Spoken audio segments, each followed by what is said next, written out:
చేసి తిని.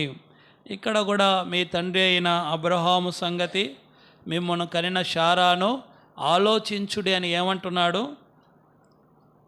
అతడు ఒంటరి అయి ఉండగా నేను అతన్ని పిలచి తిని. ఇక్కడ మనం చూస్తున్నటువంటి లేక మనం ఆలోచన చేయవలసినటువంటి మాట ఏంటంటే, అతడు ఒంటరి అయి ఉండగా, అబ్రహాము ఒంటరి అయి ఉండగా దేవుడు ఏం చేశాడంటే అబ్రహామును పిలిచినాడంట. అంటే మన దేవుడు మనల్ని పిలుచుకున్నవాడు లేక పిలిచిన దేవుడని మనం గ్రహించగలుగుతాం. వాస్తవానికి అబ్రహామును ఆదికాండం 12వ అధ్యాయం 1వ వచనంలో దేవుడు పిలిచినట్లుగా మనం గమనించగలం. ఆ సమయంలో అబ్రహాం ఎలాగున్నాడంట? ఒంటరిగా ఉన్నాడంట. ఒంటరిగా ఉన్న ఆ వ్యక్తిని దేవుడు పిలిచి అతనిని ఎంతగా ఆశీర్వదించాడో, ఎంతగా దీవించాడో తర్వాత మనం గమనించగలం. అలాగే యాకోబు కూడా తండ్రి దగ్గర ఆశీర్వాదం పొందుకున్నప్పుడు తన అన్న అయిన ఏశావు చేత మరి ఎక్కడ చంపబడతాడో అని ఏశావు యాకోబుల తల్లి అయిన రిబ్కా ఇసాకు దగ్గర ఒక మాట తీసుకొని యాకోబుని ఏం చేస్తుంది? తన యొక్క అన్న దగ్గరికి పంపిస్తుంది. ఆదికాండం 28వ అధ్యాయంలో యాకోబు ఒంటరిగా ప్రయాణాన్ని ఆరంభిస్తాడు. అలా ఒంటరిగా పోతున్నప్పుడు ఒక చోట బేతేలు అనుభవంలో దేవుడు యాకోబుతో మాట్లాడినట్లు మనం చూడగలం. యాకోబును దర్శించినట్లుగా మనం చూడగలం. అందుకనే చూడండి, ద్వితీయోపదేశకాండం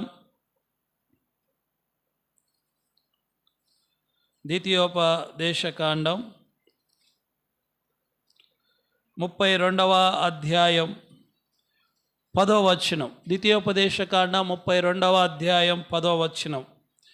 అరణ్య ప్రదేశములోను భీకర ధ్వని గల పాడైన ఎడారిలోను వాని కనుగొని ఆవరించి పరామర్శించి తన కనుపాపను వలె వాని కాపాడెను.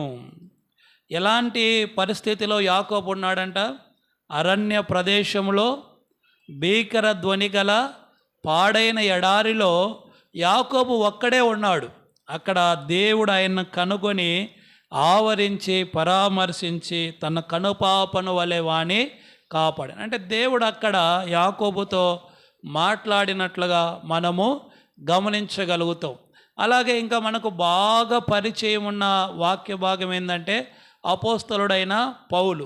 సౌలుగా ఉన్నప్పుడు ఆయన దేవుని బిడ్డలను, దేవుని సంఘాన్ని పాడు చేయటమే తన అనుభవం కలిగి అపోస్తల కార్యాలు 9వ అధ్యాయంలో మరి ప్రధాన యాజకుల ద్వారా అధికారాన్ని పొందినవాడై దమస్కు మార్గాన ఒక గుర్రం మీద పోతూ ఉన్నప్పుడు ఒక గొప్ప సుడిగాలి వచ్చి ఆ గుర్రం మీద నుంచి కింద పడినప్పుడు ఆయన ఒక స్వరం వింటాడు. ఏమని? సౌలా సౌలా నన్నేలా హింసించుచున్నావు అనే ఒక స్వరాన్ని వింటాడు. అంటే అక్కడ దేవుడు ఆ అపోస్తలుడైనటువంటి పౌలును తో మాట్లాడుతున్నాడు, సంభాషిస్తున్నాడు. ఇంకొక మాటలో చెప్పాలంటే అక్కడ అపోస్తలుడైన పౌలు సౌలుగా ఉన్నప్పుడు దేవుడు ఆయనను ఏం చేస్తున్నాడు? పిలుస్తూ ఉన్నాడు. అందుకనే పౌలు ఏమంటాడంటే ఆకాశం నుండి కలిగిన ఆ దర్శనమునకు నేను అవిధేయుడను కాక. అంటే దేవుడు అక్కడ ఆయనను తన పరిచర్య కొరకై పిలుచుకున్నట్లుగా మనం గమనించగలుగుతాం. మెటుకు మనము ఆలోచించాల్సింది ఏంటి అనంటే, మన దేవుడు మనలను పిలిచిన దేవుడు. అయితే ఎటువంటి పరిస్థితులలో మనం ఉన్నాం, ఎటువంటి స్థితిగతులలో మనం ఉన్నాం, అయినప్పటికీ అబ్రహాము ఏ విధంగా ఒంటరిగా ఉన్నప్పుడు దేవుడు ఆయనను పిలిచాడు, లేకపోతే యాకోబు అరణ్య ప్రదేశంలో భీకర ధ్వని గల పాడైన ఎడారిలో ఉన్నప్పుడు దేవుడు పిలిచినట్లు, గుర్రం మీద నుంచి పడిపోయిన సౌలును దేవుడు పిలిచినట్లుగా నిన్ను నన్ను పిలుచుకున్నాడు. దేవుడు మనల్ని పిలిచినప్పుడు మనము ఎలాంటి స్థితిలో ఉన్నామనేది ఒకసారి ఆలోచించుకుంటే ఆశ్చర్యం వేస్తుంది. దేవుడు పిలవటానికి నాలో ఏమైనా యోగ్యత అర్హత ఉందా అన్నది మనకి ఆలోచిస్తూ వస్తే ఆరాధన చేయకుండా ఉండలేం. ఎందుకంటే మనకు అందరికీ బాగా తెలిసిన పరిచయమైన వాక్య భాగం ఏంటంటే కీర్తనలో 40వ అధ్యాయంలో ఏమని ఉంటుంది? నాశనకరమైన గుంటలో నుండి జిగటగల దొంగ ఊబిలో నుండి. అంటే మనము ఎలాంటి పరిస్థితిలో ఉన్నామంటే నాశనకరమైన గుంటలో ఉన్నాము, లేకపోతే జిగటగల దొంగ ఊబిలో ఉన్నాం. అటువంటి స్థితిలో ఉన్న మనలని దేవుడు ఏం చేస్తూ వచ్చాడు? పిలుస్తూ వచ్చాడు. ఓసారి ఆలోచన చేస్తే సాధారణంగా ధనవంతులు ధనవంతులని పిలుచుకుంటారు, గొప్పవారు గొప్పవారిని పిలుస్తారు, లేకపోతే ఉన్నవారు ఉన్నవారిని పిలుస్తారు. ఎవరి యోగ్యతను బట్టి వారి యోగ్యతకు తగిన వారినే పిలుస్తారు. దేవుడు నిన్ను నన్ను పిలవటానికి మనకి ఏమి యోగ్యత ఉన్నది? మనకే అర్హత ఉన్నది? మనము దేవుని పిలుపుకు తగిన వారము ఎంత మాత్రమో కాదు. కొన్నిసార్లు మనం గమనిస్తే కొంతమంది సాక్ష్యాలు చెప్తూ ఉన్నప్పుడు ఏమని చెప్తూ ఉంటారంటే, దేవుడు ఎన్నోసార్లు నన్ను పిలిచాడు కానీ నేనేం చేయలేదు, లోపడలేదు. అయితే హాస్పిటల్ బెడ్ పైకి వచ్చినప్పుడు అప్పుడు నేనేం చేశాను, దేవునికి లోబడినాను అంటారు. వాస్తవానికి అంటే దేవుడు ఎలా పిలుస్తూ ఉన్నాడంటే, మనము పలికేంత వరకు, మనము లోబడేంత వరకు కూడా దేవుడు ఏం చేస్తూ ఉన్నాడు? పిలుస్తూనే ఉన్నాడు. అది దేవుని యొక్క పిలుపులో ఉన్న గొప్పతనం. వాస్తవానికి దేవుడు పిలుచుటకు మనకేమి లేదు, ఎంత మాత్రం కూడా యోగ్యత అనేది లేదు. ఏ విధంగా చూసినా కూడా దేవుడు మనల్ని పిలవటానికి మనం అర్హులం కూడా కాదు. అబ్రహామును పిలిచినప్పుడు అబ్రహాము కూడా పెద్ద యోగ్యుడేమీ కాదు. ఎలాంటి స్థితిలో ఉన్నాడు ఆయన? ఒంటరిగా ఉన్నాడు. యాకోబు ఏ స్థితిలో ఉన్నాడు? ఒంటరిగా ఉన్నాడు. సౌలు అయితే ఏ స్థితిలో ఉన్నాడు? దేవుని సంఘాన్ని పాడు చేసేవాడిగా ఉన్నాడు, దేవుని ప్రజలను గాయపరిచేవాడిగా ఉన్నాడు, దేవుని శేషాన్ని చెదరగొట్టేవాడిగా ఉన్నాడు. అలాంటి వ్యక్తిని దేవుడు పిలుచుకున్నట్లుగా నిన్ను నన్ను దేవుడు పిలుచుకుంటూ వచ్చాడు. నా జీవితంలో కూడా నేను ఆలోచన చేసుకున్నట్లయితే, నామకార్థ క్రైస్తవ కుటుంబంలో పుట్టి నామకార్థ భక్తిలోనే బతికేవాడిని. నిజమైన దేవుణ్ణి నిజమైన రీతిలో ఎరిగిన వాడిని కాదు. అంటే ఆదివారం పోతే చాలే, లేదా పండగలప్పుడు పోతే చాలే అన్నటువంటి భక్తిలో ఉండేవాడిని. చాలా గుడ్డితనంలో ఉండేవాడిని. చాలా పగలో, చాలా ద్వేషంలో, చాలా కక్షపూరితమైన ధోరణిలో ఉండేవాడిని. అంటే ఎవరన్నా ఏదన్నా అంటే అది మనసులో పెట్టుకొని వాళ్ళను తిరిగి అనేంత వరకు, లేక వాళ్ళు నాకు చేసిన దానికి తిరిగి నేను ఏదో ఒకటి చేసేంత వరకు నా మనసు ఎంత మాత్రము కూడా నెమ్మది లేనిదిగా ఉండేది. అటువంటి నన్ను దేవుడు పిలుచుకుంటా వచ్చాడు. వాస్తవానికి దేవుని పిలుపుకు తగిన వ్యక్తిని నేను ఎంత మాత్రము కాదు, అయినా నన్ను పిలుచు. అలాగూ ఈ వాక్య భాగంలో ఇంకా కొద్దిగా మనం గమనించగలిగినట్లయితే, కొంత ఆలోచించగలిగినట్లయితే, దేవుడు నిన్ను నన్ను పిలుచుటకు మనకేమైనా యోగ్యతలున్నాయా, మనకేమైనా అర్హతలున్నాయా అంటే చాలా మనము ఆలోచిస్తే ఏం కనబడు. దేవుడు నన్ను సేవకు పిలిచినప్పుడు కూడా నాకు ఏ తలాంతు లేదు, ఒక వాయిద్యం వాయించే తలాంతు లేదు, ఒక పాట కూడా సరిగ్గా వాడలేను నేను, లేకపోతే వాక్యం చెప్పేది కూడా నాకు సరిగ్గా రాదు. నాకు 2009లో దేవుడు సేవకు పిలిస్తే 2014 వరకు నేను సేవకు రాలా. ఎందుకంటే నా దృష్టికి నేను చాలా అయోగ్యుణ్ణి. సేవ అనే పదము పలకడానికి కూడా నేను ఎంత మాత్రం యోగ్యుడని కాదు. చాలాసార్లు దేవునితో ఫైట్ చేసేవాడిని. ఏంటి ప్రభువా, నువ్వు నన్ను సేవకు పిలుస్తున్నావు, నాలో ఏం యోగ్యత ఉంది ప్రభువా, నాలో ఏ అర్హత ఉంది ప్రభువా, నువ్వు పిలవడానికి అసలు నేను ఏ విధంగా ఎలిజిబుల్ ప్రభువా అని దేవునితో పోరాడుతూ వచ్చిన. అయినా కూడా దేవుడు నన్ను విడిచిపెట్టలేదు. అలాగూ నిన్ను నన్ను పిలుచుకుంటూ వచ్చాడు. ఎన్నిసార్లు అవిధేయత చూపించినా, ఎన్నిసార్లు తిరగబడినా, ఎన్నిసార్లు త్రోసేసినా, ఎన్నిసార్లు పెడచెవిన పెట్టినా దేవుడు నిన్ను నన్ను పిలుచుకుంటూనే వచ్చాడు. కాబట్టి ఈరోజు ఎక్కడున్నాము మనము? ఈరోజు ఎక్కడున్నాము? దేవుని సంఘంలో ఉన్నాం. దేవుడు పిలవకపోయి ఉంటే ఎక్కడ ఉండేవాళ్ళం? ఎటు వెళ్ళేవి మన పరుగులు? నిత్య నరకాగ్నికి వెళ్తూ ఉండేవి. కాబట్టి దేవుడు మనల్ని ఆ త్రోవలో నుండి నిత్య నరకాగ్నికి వెళ్ళే త్రోవలో నుండి నిత్య ఆశీర్వాదానికి వెళ్ళే త్రోవలోనికి ఆయన పిలిచాడు. ఆయన పిలుచుటకు మనం యోగ్యులం కాకపోయినప్పటికీ ఆయన పిలిచిన దేవుడుగా మన జీవితంలో ఉన్నందుకు ఆ దేవుణ్ణి మనము ఆరాధించబద్ధులమై ఉన్నాం. దీని గురించి చాలా విషయాలు ఆలోచించవచ్చు. అయితే ఇది నా వ్యక్తిగతానికి వదిలేయాలని నేను ఇష్టపడతా ఉన్నాను. ఎందుకంటే మనం ఏ స్థితిలో ఉన్నామో మనకు తెలుసు. ఎంత పాపంలో ఉన్నామో, ఎంత చీకటిలో ఉన్నామో, ఎంత అంధకారంలో ఉన్నామో, ఎంత అపవిత్రతలో ఉన్నామో, ఎంత ఆత్మీయ గ్రుడ్డితనంలో ఉన్నామో, దేవుని పిలుపు మన చెవులను తాకక మునుపు మనం ఏ పరిస్థితిలో ఉన్నామో మనకు తెలుసు. ఒక సాక్ష్యాన్ని నేను మీతో పంచుకుంటాను. ఒక సహోదరుడు చెప్తా వచ్చాడు. ఆయన పుట్టిన తర్వాత వాళ్ళ ఫ్యామిలీ ఆర్థికంగా బాగా చిదిగిపోయిందంటే అర్థం ఏంది? అప్పుల పాలైపోయారు. వాళ్ళు చాలా దయనీయమైన పరిస్థితికి వచ్చారంట. వాళ్ళ నాన్న తాగి చచ్చిపోయాడంట. ఇప్పుడు ఆ బాబు వాళ్ళ అమ్మ వాళ్ళిద్దరే బతికి ఉన్నారంట. కానీ వాళ్ళ చేత అవ్వడం లేదంట. ఏ పని వాళ్ళకి ఎవరు పిలవడం లేదంట, ఎవరు ఇవ్వడం లేదంట. వాళ్ళను అసలు పరామర్శించే వాళ్ళు కూడా లేరంట. డబ్బులుంటే అందరూ ఫ్రెండ్స్ అవుతారు, డబ్బులు లేకపోతే అందరు ఏమైపోతారు? బంధువులు కూడా శత్రువులు అయిపోతారు. కాబట్టి ఇంకా ఏం చేయాలో అర్థం కాలేదు. ఆ టైంలో ఈయనకు కొద్దిగా అనారోగ్యం ఉండేదంట. ఈ అనారోగ్యాన్ని బట్టి హాస్పిటల్కి చూపించడానికి కూడా కష్టం అయ్యేదంట. ఒకరోజు వాళ్ళు అనుకున్నారంట, ఇక ఈ బతికే కంటే చచ్చేది మేలు అనుకున్నారంట. ఒక పూరి గుడిసెలో ఉన్నారంట.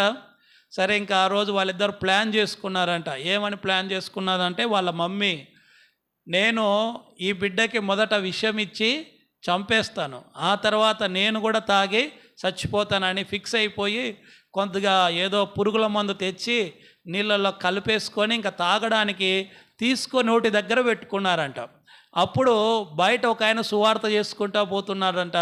ఆయన చెప్తా ఉన్నాడంట, ప్రయాసపడి భారం మోసుకొనుచు నెమ్మది లేక, సమాధానం లేక, సంతోషం లేక ఉన్న సమస్త జనులారా, యేసయ్య దగ్గరికి రండి, ఆయన మీకు నెమ్మదినిస్తాడని చెప్తే ఆ మాటలు ఈమె చెవిలో పడ్డాయంట. అరే, మేము భారంలో ఉన్నామని, మేము బాధలో ఉన్నామని, మేము అసమాధానంలో ఉన్నామని ఈయనకెవరు చెప్పారు? ఈయన ఏంటి యేసయ్య దగ్గరికి వస్తే నెమ్మది వస్తుంది, యేసయ్య దగ్గరికి వస్తే సమాధానం వస్తుందని చెప్తా ఉన్నాడు. నిజంగా వస్తుందా?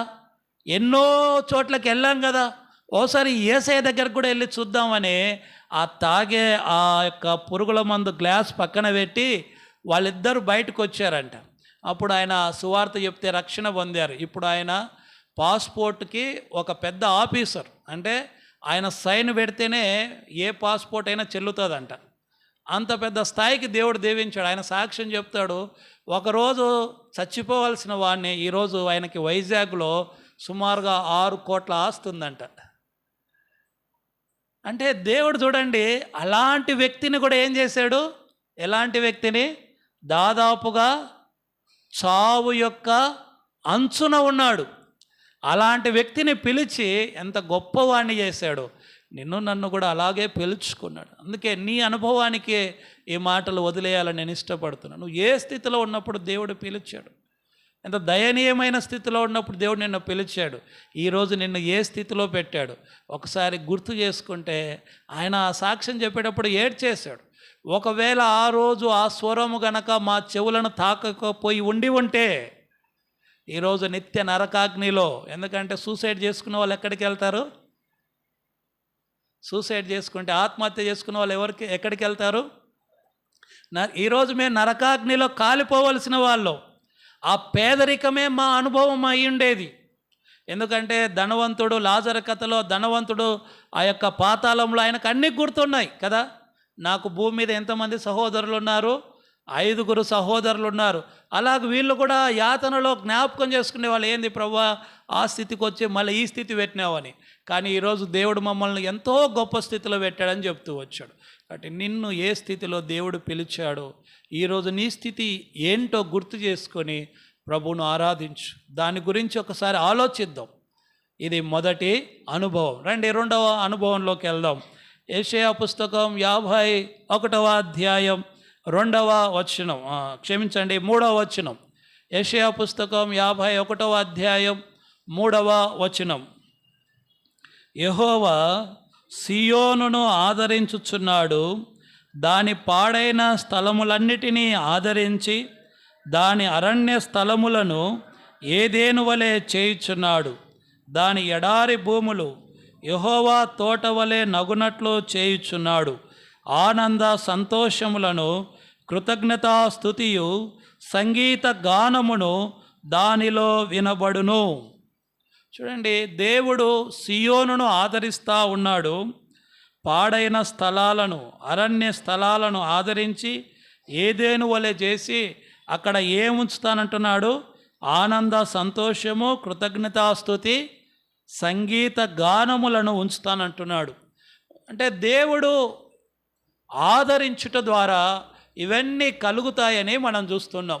రెండవదిగా మనం గమనించే మాట ఏంటంటే, మన దేవుడు మనల్ని ఆదరించే దేవుడు.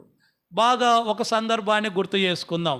యోబు పుస్తకంలోకి మనం వెళ్ళినట్లయితే, యోబుకి సాతానుకు జరిగినటువంటి ఆ యొక్క వారులో మొత్తం మీద యోబు మీదకి శ్రమలు అనేవి ఆరంభమైనాయి. ఆస్తి కోల్పోయాడు, పిల్లలను కోల్పోయాడు, ఆరోగ్యాన్ని కోల్పోయాడు, వచ్చి బూడిదలో కూర్చున్నాడు. ఆయన దగ్గరికి 3 స్నేహితులు వచ్చారు. 3 స్నేహితులు. వీళ్ళు రావడానికి ముందే ఆయన భార్య ఒక మాట అనింది. ఏమని? నీవు ఇంకనూ యథార్థతను వదలకయుందువా, దేవుని దూషించే మరణముఖం. సాధారణంగా ఏ పరిస్థితుల్లో అయినా కూడా భార్యాభర్తలు ఒకరినొకరు ఆదరించుకోవడం అనేది మామూలుగా జరిగే విషయం. కానీ ఇక్కడ యోబుకి ఎక్కడ నుండి ఆదరణ దొరకలేదు? తన భార్య దగ్గర నుంచి తనకు ఆదరణ దొరకలేదు. సరే, ఒకవేళ ఆమె మనసు పిల్లలు పోవడాన్ని బట్టి, ఆస్తి పోవడాన్ని బట్టి ఆమె మనసు చెదిరిపోయిందేమో. ఆయన ప్రాణ స్నేహితులు వచ్చారు, ముఖ్యమైన స్నేహితులు వచ్చారు. వాళ్ళు కూడా ఏం చేస్తూ వచ్చారు? యోబుని బాధ పెడుతూనే వచ్చారు. అందుకే యోబు అంటారు, మీరు బాధకే కర్తలు కానీ ఆదరణకి కర్తలు కాదు. అంటే ఇంటిలో ఆదరణ లేదు, తనకిష్టమైన తన స్నేహితుల దగ్గర కూడా ఆదరణ లేదు. తన హృదయము ఎంతో వేదనతో నింపబడతా వచ్చింది. అటువంటి పరిస్థితులలో నిజంగా ఆయనను దేవుడే ఆదరిస్తూ వచ్చాడు. సరే, మనం ముందుకెళ్ళినట్లయితే ఆదరణ లేనటువంటి లోకం ఇది.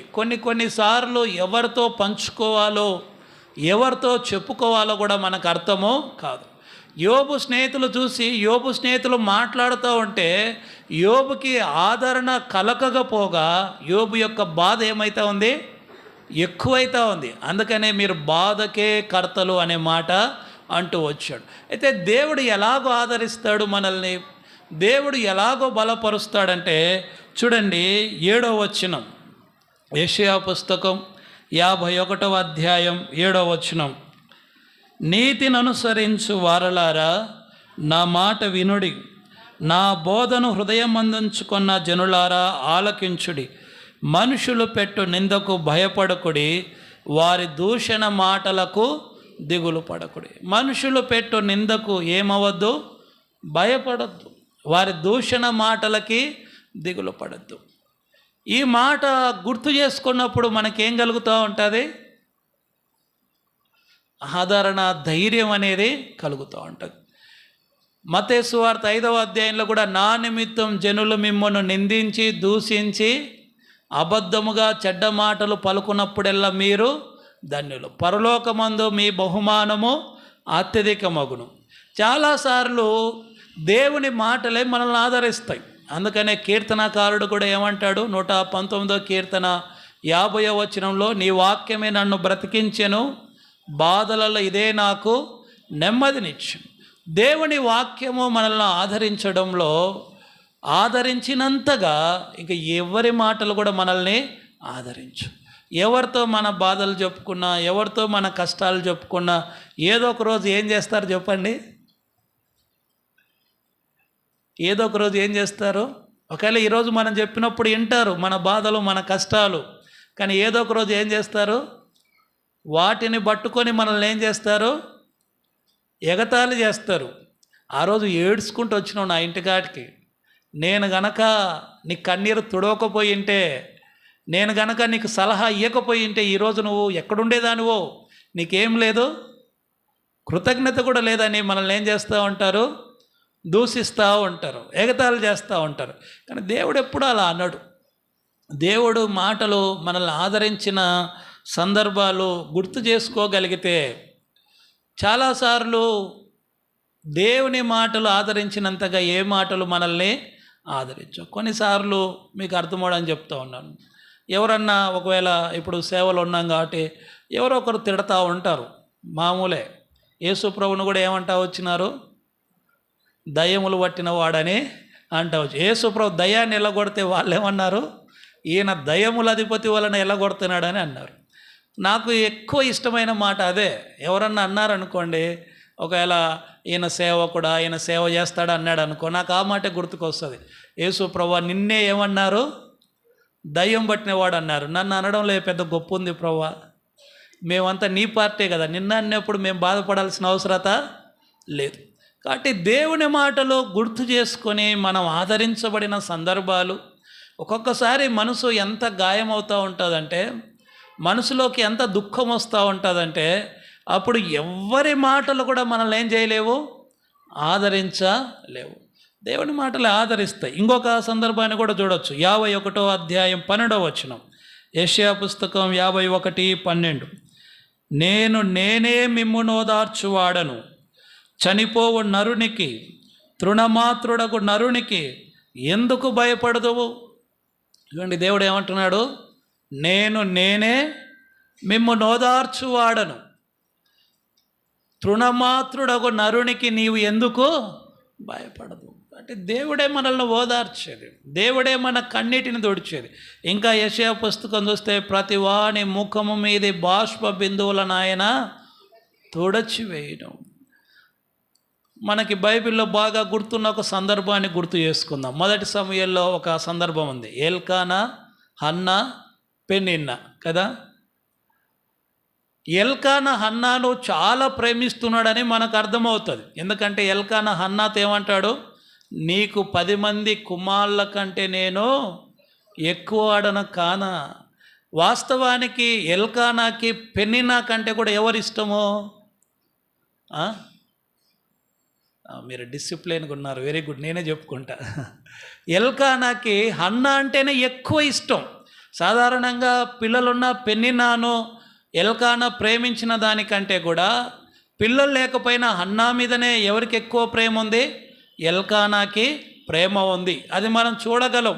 ఎందుకంటే భాగాలు ఇచ్చేటప్పుడు కూడా ఎవరికి ఎక్కువ ఇస్తూ ఉన్నాడు, హన్నాకి ఎక్కువ భాగం ఇస్తూ ఉన్నాడు. చూద్దాం ఆ మాట. 1 సమూయేలు 1వ అధ్యాయం 5వ వచనం. 1 సమూయేలు 1:5. హన్నా తనకు ప్రియముగా నున్నందున ఆమెకు 2 పాలు ఇచ్చుచూ వచ్చెను, యెహోవా ఆమెకు సంతు లేకుండా చేసెను. ఇక్కడ చూడండి 4వ వచనంలో ఏమో పెనిన్నాకు పిల్లలకి పాలు ఇచ్చని రాయబడింది. 5వ వచనంలో మాత్రం ఏమని రాయబడి ఉంది, 2 పాలు ఇచ్చుచూ వచ్చాను. వాస్తవానికి ఒకవేళ ఈ 2 పాలు ఇస్తే ఎవరికి ఇవ్వాలా, పెనిన్నాకి ఇవ్వాలి, ఎందుకంటే ఆమెకు పిల్లలు ఉన్నారు కదా. కానీ హన్నాకే ఇస్తున్నాడు. అంటే హన్నా మీదనే ఎక్కువ ప్రేమ ఎల్కానాకు ఉంది. కాబట్టి ఇప్పుడు ఎల్కానా పెనిన్నాను చేసుకున్నాడంటే దానికి ఎవరి అనుమతి ఉండింటుంది, హన్నా అనుమతితోనే ఆ పెళ్ళి జరిగింటుంది. కాబట్టి హన్నానే చెప్పింటుంది చేసుకోండి అనేసి. కాబట్టి హన్నా ద్వారా ఇంటిలోకి వచ్చింది పెనిన్నా. కానీ పెనిన్నా హన్నాను ఏం చేస్తూ వచ్చింది, చాలా బాధ పెడతా వచ్చింది.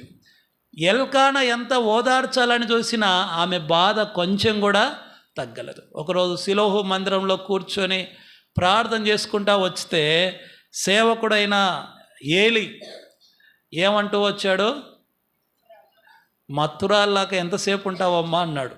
అంటే ద్రాక్షరసం దాగి మత్తురాలు అయిపోయినావేమో అన్నాడు.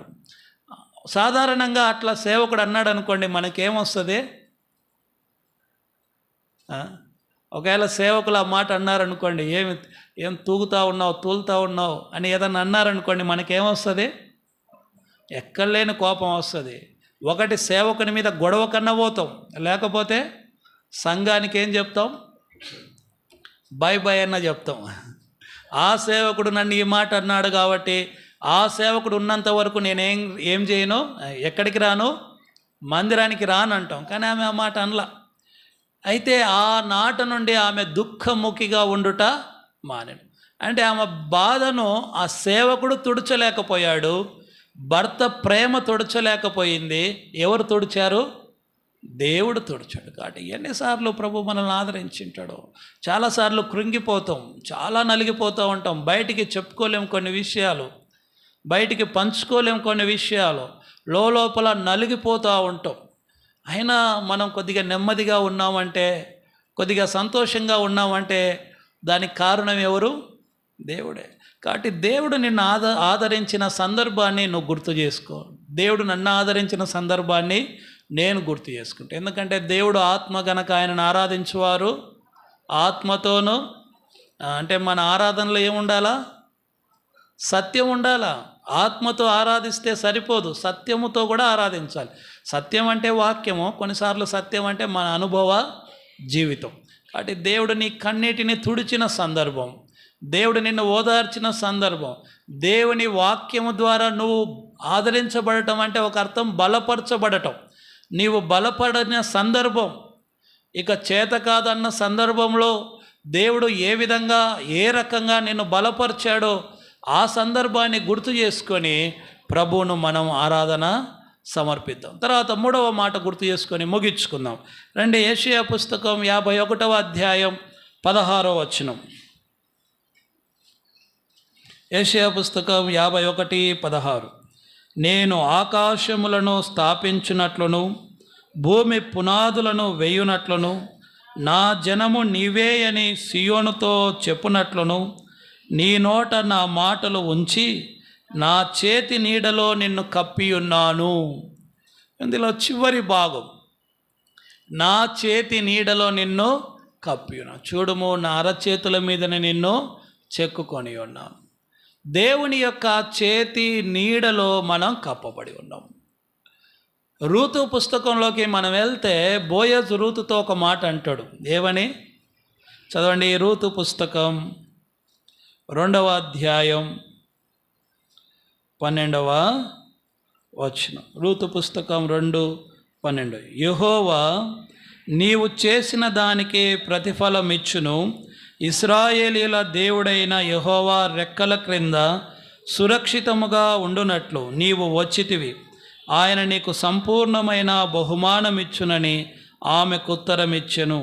యెహోవా రెక్కల క్రింద సురక్షితముగా ఉండునట్లు నీవు వచ్చితివి.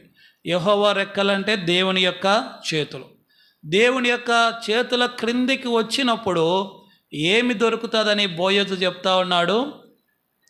ఏం దొరుకుతుందంట? సంపూర్ణమైన బహుమానం. నిజంగా ఈ యొక్క మోయాబు స్త్రీ అయిన రూతు సంపూర్ణమైన బహుమానాన్ని పొందుకుంటూ వచ్చింది. దేవుని సమాజములో చేరటానికి అర్హత లేని ఒక మోయాబీయురాలు ఎక్కడికి చేర్చబడింది? యేసుక్రీస్తు వంశావళిలోకి చేర్చబడింది. కనీసం ఇలా మందిరంలోకే రావడానికి వీలు లేని ఆ సహోదరి యేసుక్రీస్తు వంశావళిలోకి వచ్చిందంటే ఎంత గొప్ప ధన్యత, ఎంత గొప్ప భాగ్యము. కాబట్టి దేవుని చేతి నీడలో లేక దేవుని చేతి క్రింద మనకేముందంటే సంపూర్ణమైన బహుమానం లేదా సంపూర్ణమైన ఆశీర్వాదం. ఒకప్పుడు మన జీవితాలుకి ఏమి లేదు, ఆశీర్వాదం అనేదే లేదు. కొద్దిగా అర్థం చేసుకుందాం ఈ వాక్యాన్ని. మళ్ళీ మనం యోబు దగ్గరికి వెళ్దాం. యోబు విషయంలో యోబు పుస్తకం 1వ అధ్యాయంలో సాతాను దేవుని దగ్గరికి వెళ్ళినప్పుడు దేవుడు యోబు గురించి కొన్ని విషయాలు చెప్తాడు. నా సేవకుడైన యోబు గురించి నీవు ఆలోచించితివి. అతడు ఊజు దేశంలోనే యథార్థవంతుడు, భయభక్తులు కలిగిన వాడు, చాలా మంచివాడు అని చెప్తే అప్పుడు సాతాను ఏమంటుంది? అతడు ఊరకనే నీ యందు భయభక్తులు కలిగి ఉన్నాడా? యోబు 1:10లో ఆ మాట ఉంటుంది. నీవు అతని చుట్టూ, అతని ఇంటి చుట్టూ, అతనికి కలిగిన సమస్తము చుట్టూ నువ్వు కంచె వేస్తేవి కదా. అతని చేతి పనిని నీవు ఆశీర్వదించుట చేత ఆయన భయభక్తులు కలిగి ఉన్నాడని చెప్తుంది. అంటే దేవుని యొక్క కంచె యోబు చుట్టూ ఉండడాన్ని బట్టి సాతాను ఏం చేయలేకపోతూ ఉంది? యోబును ముట్టలేకపోతూ ఉంది. యోబును అసలు యోబు దగ్గరికి వెళ్ళలేకపోతూ ఉంది. దేవుని యొక్క కంచె ఉన్నంత వరకు, దేవుని యొక్క చేతి నీడ ఉన్నంత వరకు అక్కడికి ఎవరు రాలేకపోతున్నారు? సాతాను రాలేకపోతున్నారు. సాతాను మన దగ్గరికి రాలేకపోతుంది కాబట్టి హ్యాపీగా ఉన్నాం మనం. వచ్చిందనుకో, యోబు లాంటి భక్తుడే అట్లయినాడంటే మన భక్తి ఏమవుతుందో, మన పరిస్థితి ఏమవుతుందో మీకు అర్థమవుతుంది కదా. యోబు లాంటి భక్తుని దగ్గరికి వెళ్ళేసరికి సాతాను ఏమైంది? యోబు పరిస్థితి అన్నీ పోయినాయి, ఆరోగ్యము పోయింది. ఎక్కడొచ్చి కూర్చున్నాడు? బూడిదలో. బహుశా యోబు కలలో కూడా కలగనిండాడు. ఏమని? యోబుకు ఒకవేళ ఏదన్నా కల వచ్చినా ఆ కలలో కూడా ఇలాంటి కల వచ్చిండదు. ఏమంటే అన్నీ పోయి వచ్చి బూడిదలో కూర్చుంటానని. కానీ సాతాను తీసుకొచ్చి ఎక్కడ కూర్చోబెట్టింది? బూడిదలో కూర్చోబెట్టింది. ఓసారి ఆలోచిద్దాం. దేవుని చేతి నీడలో గనక మనం ఉండకపోయి ఉంటే మన పరిస్థితి ఎలాగుంటుంది? దేవుని యొక్క చేయి నీడ మన మీద గనక పడకపోయి ఉంటే, లేక ఈరోజు ఈ క్షణం దేవుని చేతి నీడ మన మీద లేకపోయి ఉంటే సాతాను ఇక్కడికి మనల్ని రానిచ్చేదా? మనల్ని ఇక్కడ ఇంత నెమ్మదిగా కూర్చొనిచ్చేదా? ఇంత సంతోషంగా పాటలు పాడుకునే వాళ్ళమా? ఇంత నెమ్మదిగా వాక్యం వినగలిగే వాళ్ళమా? ఇంత ప్రశాంతంగా ఉండగలిగే వారమా? సాధ్యమేనా?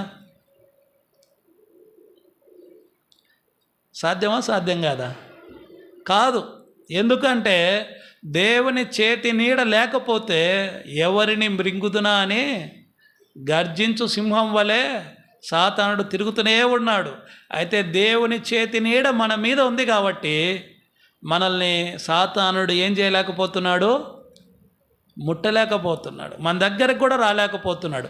అటువంటి భద్రతా వలయం మన చుట్టూ ఉంది.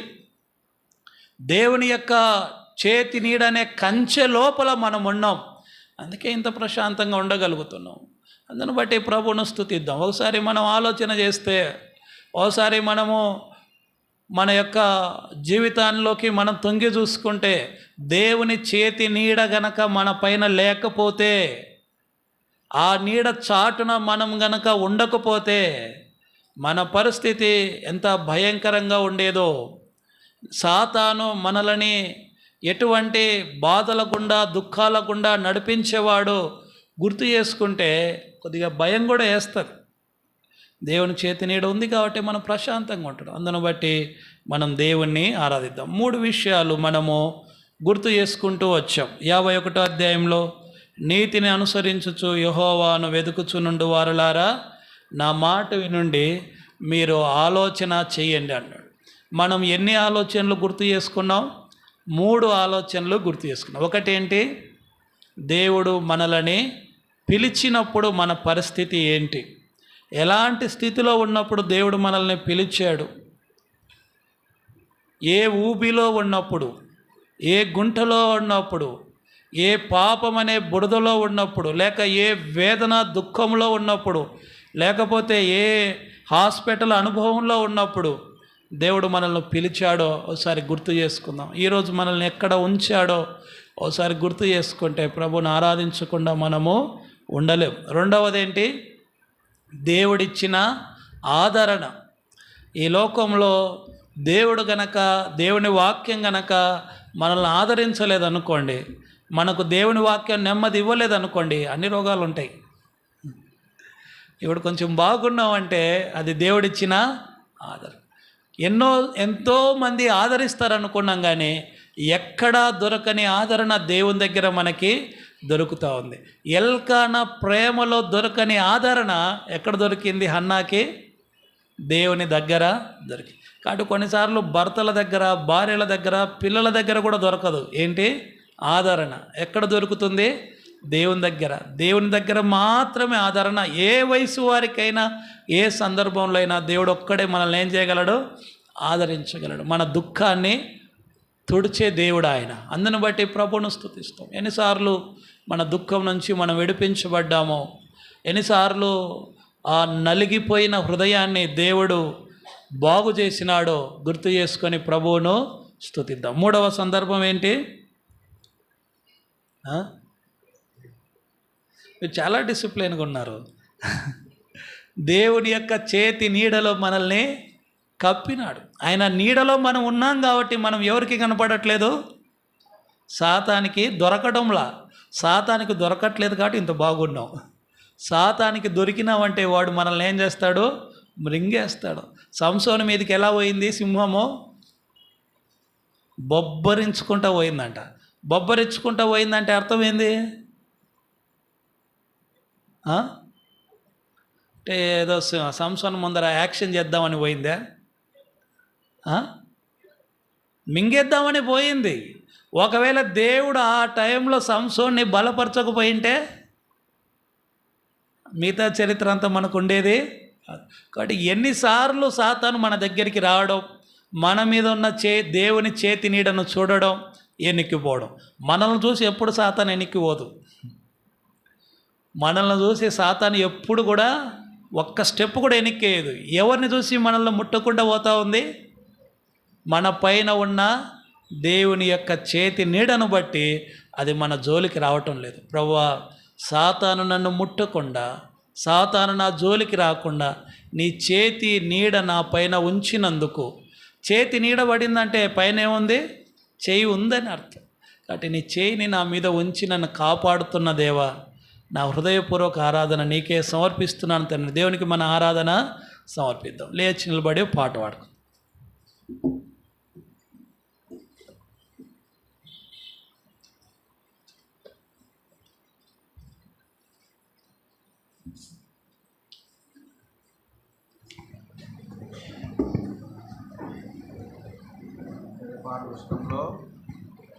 పెద్ద పాటల పుస్తకంలో పాట సంఖ్య 703.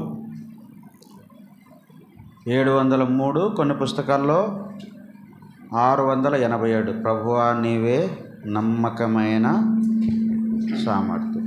ఈ పాటలో మొదటి 3 చరణాలు, చివరి చరణము పాడుకుంటుండగా మరి సండే స్కూల్ పిల్లలు సండే స్కూల్కి వెళ్తారు.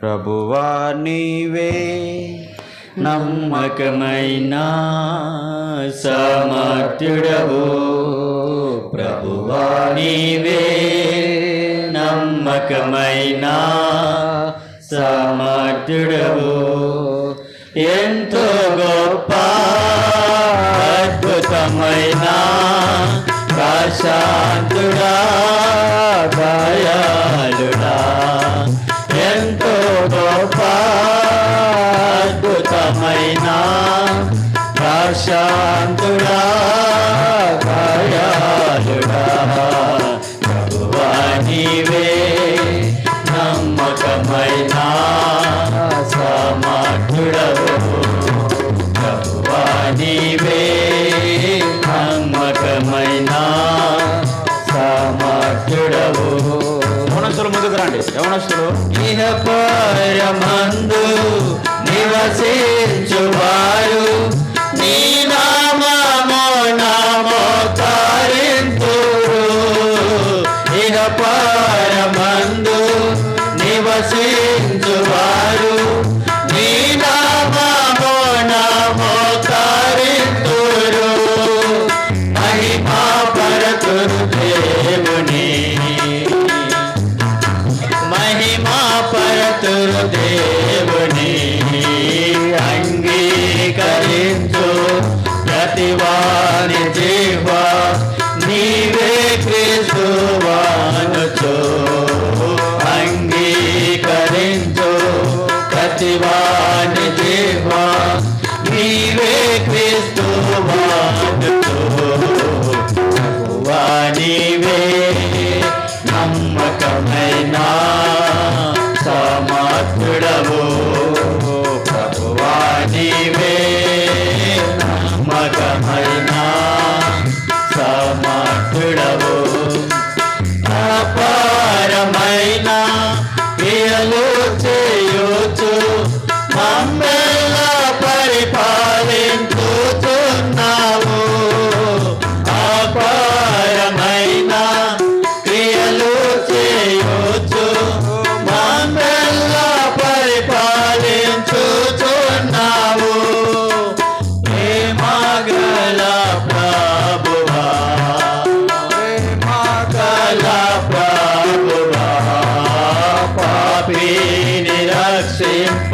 ఇహమోన కరిగి గొప్ప రక్షణనిచ్చే పాపిని రక్షింప ఇహమోన కరిగి గొప్ప రక్షణనిచ్చే ప్రభువా నీవే నమ్మకమైన సమర్థుడవు ప్రభువా నీవే నమ్మకమైన సమర్థుడవు ఐగుప్తు నుండి విడిపించిన వారిని 40 సంవత్సరములు నడిపించితివి ఐగుప్తు నుండి విడిపించిన వారిని 40 సంవత్సరములు నడిపించితివి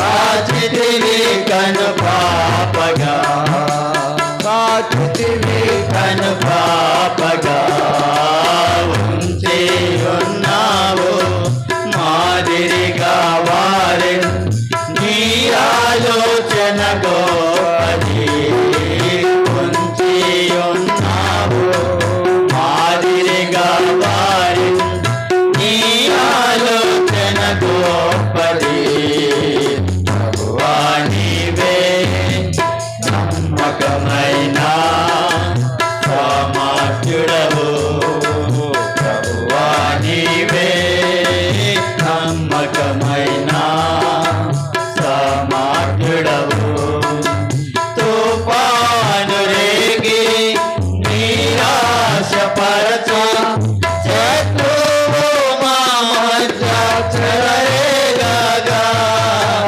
తుఫాను రేగి నిరాశపరచ శత్రువు మా మధ్య చెలరేగగా మమ్ములను రక్షించితివి మమ్ములను రక్షించితివి వాగ్దానములు నెరవేర్చి నీవే స్వాస్థ్యమునిచ్చితివి వాగ్దానములు నెరవేర్చి నీవే స్వాస్థ్యమునిచ్చితివి ప్రభువా నీవే నమ్మకమైన సమర్థుడవు ప్రభువా నీవే నమ్మకమైన సమర్థుడవు ఎంతో గొప్ప అద్భుతమైన ప్రశాంతుడా దయాళుడా ఎంతో గొప్ప అద్భుతమైన ప్రశాంతుడా దయాళుడా ప్రభువా నీవే నమ్మకమైన సమర్థుడవు ప్రభువా నీవే నమ్మకమైన సమర్థుడవు అయితే మోకరించండి, మధ్యలో లేచిపోకండి. ఇది లేచి వెళ్ళే సమయము కాదు, కళ్ళు తెరిచి చూసే సమయం కాదు, మాట్లాడే సమయం కాదు. మీకు సమయం పాట పాడి మీకు సమయం ఇచ్చినాం. ఇప్పుడు మీకు ఆరాధనలో ఏకీభవించే సమయం ఇది కనుక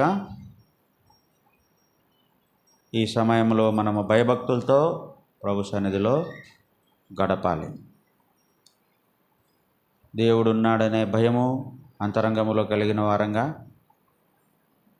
దేవుని మందిరములో ఉన్నాను అనే భయం కలిగి మనము మోకాళ్ళ మీద కళ్ళు మూసుకొని ప్రభును ఆరాధిస్తూ ఇతరులు చేసే ఆరాధనలో ఏకీభవించి ఆమెనని మనం చెప్దాం. కొంతమంది అదే పనిగా లేచిపోతూ ఉంటారు. వాళ్ళని చూసినప్పుడు మా హృదయంలో కూడా కొంత బాధ అవుతూ ఉంటుంది. ఎందుకు వీళ్ళు ఇటు చేస్తున్నారు, దేవుని మందిరంలో అవిధేయత చూపిస్తున్నారు, తిరుగుబాటు చేస్తున్నారని. కాబట్టి దేవుని హృదయానికి కూడా దుఃఖము కలుగుతుంది. నీ ప్రవర్తన, నీ జీవితాన్ని బట్టి. అటు ఉండకండి, భయభక్తులతో గడపండి, మోకాళ్ళ మీద కూర్చోండి, కళ్ళు మూసుకొని ఉండండి, ఆరాధనలో ఏకీభవించి. యవనస్తులు కూడా ముఖ్యంగా కళ్ళు మూసుకొని మోకాళ్ళ మీద కూర్చోండి.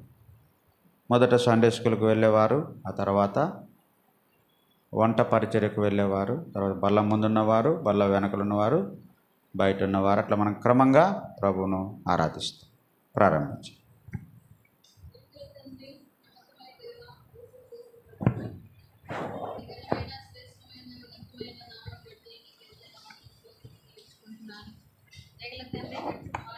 కాపాడి భద్రపరిచి మరొక ప్రభుదినాన ఉదయకాల సమయంలో ప్రభా నాయన నీ సన్నిధానంలో చేరి నేను ఆరాధించే కృపను ధన్యతను మీరు నాకు అనుగ్రహించినందుకే వందనం చెల్లించుకుంటున్నాను.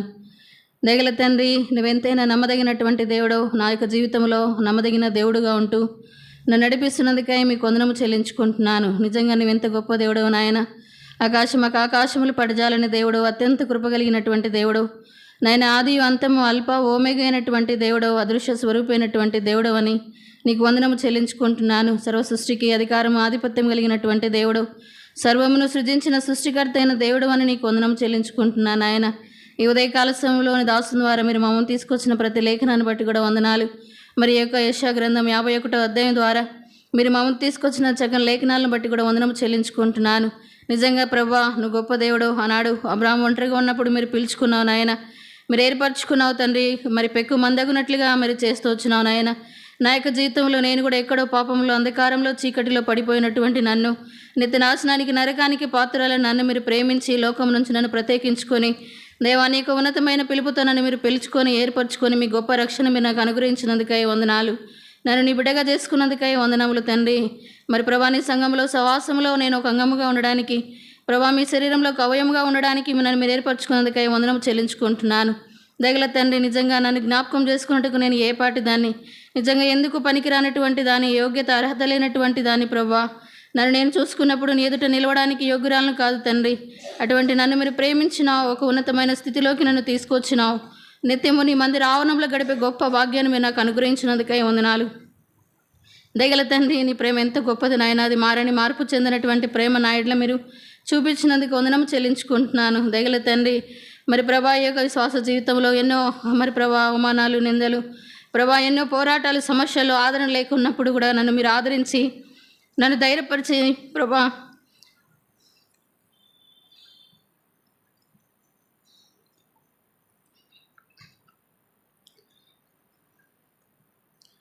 నీ వాక్యం ద్వారా నన్ను మీరు బలపరిచినందుకై వందనాలు.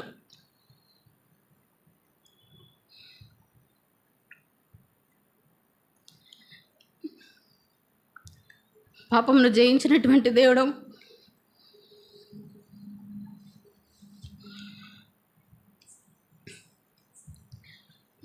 భయపడకుండా నేను లోకమును జయించున్నానని నీ వాక్యం ద్వారా నన్ను బలపరిచి ధైర్యపరిచి ప్రభా వచ్చే పరిస్థితులన్నింటిలో కూడా